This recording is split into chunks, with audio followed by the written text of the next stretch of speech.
तो चलिए दर्शकों, इस बीच आगे बढ़ेंगे। एक बड़ी खबर आपको बता दें, शोपियां में संदिग्ध आतंकी का शव बरामद किया गया है। एनकाउंटर साइट पर यह संदिग्ध शव मिला है। मौके से हथियार और गोला बारूद बरामद किए गए हैं। कई राउंड फायरिंग की आवाजें सुनी गई।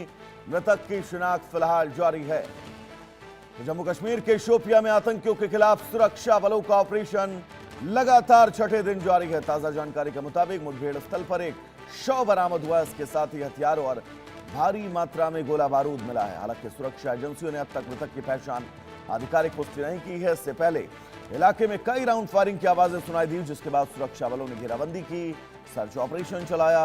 सेना, जम्मू कश्मीर पुलिस और सीआरपीएफ की संयुक्त टीम पूरे इलाके में अब सघन तलाशी ले रही। ये ऑपरेशन खुफिया इनपुट के आधार पर शुरू किया गया है, जिसमें 2 आतंकियों के छिपे होने की आशंका थी। घने बागानों और जंगल वाले इलाके में ड्रोन और अन्य निगरानी उपकरणों की मदद से इस अभियान को अब आगे बढ़ाया जा रहा है।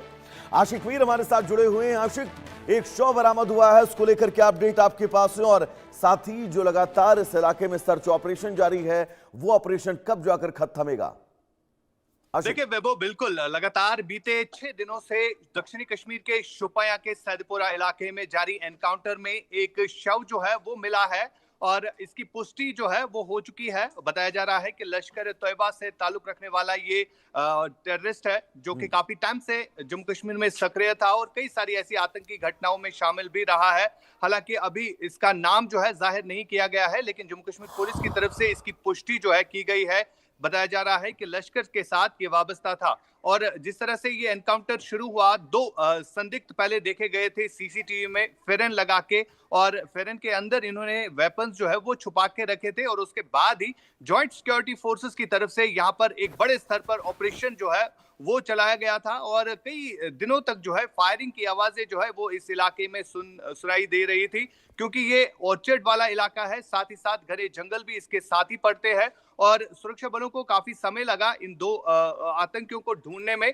फिलहाल बताया जा रहा है कि एक आतंकी जो है इसमें ढेर हो चुका है, जिसके कब्जे से कुछ वेपन्स और कुछ गोलियों के राउंड जो है वो रिकवर हुए हैं। साथ ही साथ अभी भी सेना सुरक्षा बलों का साझा सर्च ऑपरेशन जो है दूसरे आतंकी के लिए चल रहा है। जी आशिक, क्योंकि शोपिया बहुत संवेदनशील इलाका है, शोपिया के जंगल हमेशा से संवेदनशीलता की लिस्ट में सबसे पहले नंबर पर खड़े रहते हैं, तो ऐसे में यहाँ पर सर्च ऑपरेशन, सेना का अलर्ट रहना कोई बहुत नई बात नहीं है।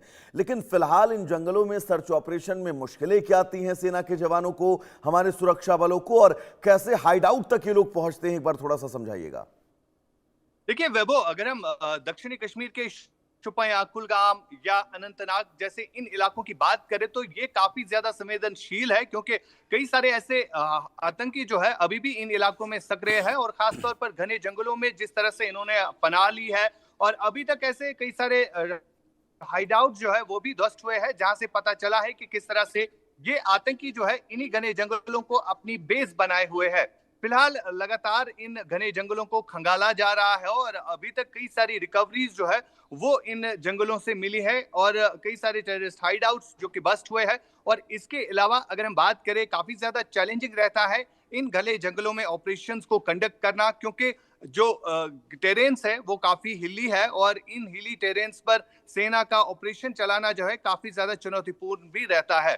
फिलहाल लगातार इन चुनौतियों को पार करते हुए सेना की तरफ से जो ऑपरेशन इस समय घाटी भर में कंडक्ट किए जा रहे हैं, उससे ये साफ जाहिर हो रहा है कि किसी भी आतंकी को या तो घाटी में घुसने नहीं देना है, अगर कोई घुसता भी है तो उसको इसी तरह जरूरी भी है, क्योंकि जिस हालात में जम्मू कश्मीर फिलहाल पहले आज से 20 साल था, उन हालातों में बहुत ज्यादा परिवर्तन और आने वाले वक्त में इस पूरी टेरर जो ऑर्गेनाइजेशन है, इनकी एक्टिविटी को शून्य करना सबसे बड़ी चुनौती है। आशिक, आपका बहुत बहुत शुक्रिया इस तमाम जरूरी अपडेट्स के लिए। तो चलिए आगे बढ़ेंगे।